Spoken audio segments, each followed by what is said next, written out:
Bayangkan, kamu membuka pintu rumahmu dan yang kamu lihat adalah kehampaan.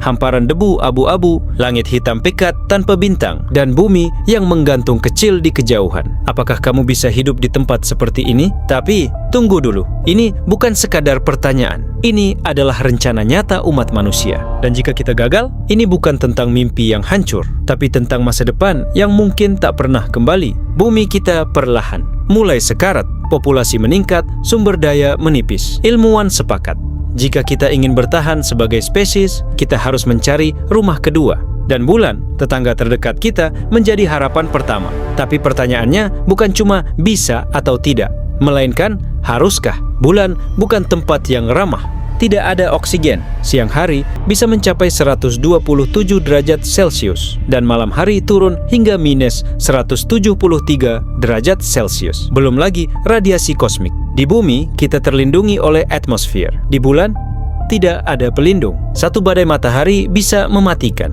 Dan yang paling menyakitkan, kesepian.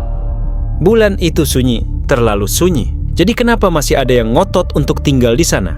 Karena manusia tidak dibuat untuk menyerah. Kita sudah berhasil mendarat di bulan sejak 1969.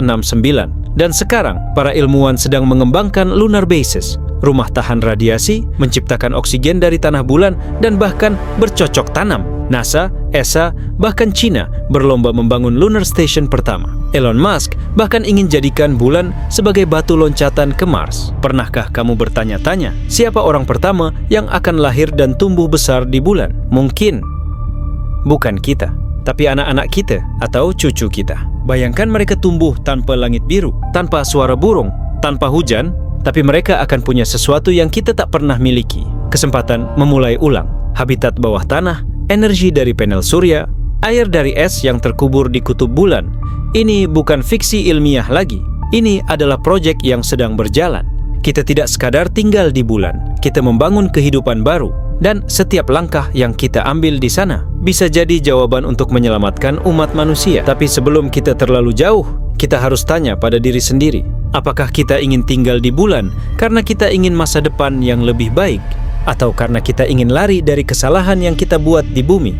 Karena jika kita tidak belajar dari masa lalu, kita akan menghancurkan tempat baru seperti kita menghancurkan rumah pertama kita. Manusia bisa tinggal di bulan, bukan sekarang, tapi segera. Pertanyaannya adalah, ketika waktunya tiba, apakah kamu siap?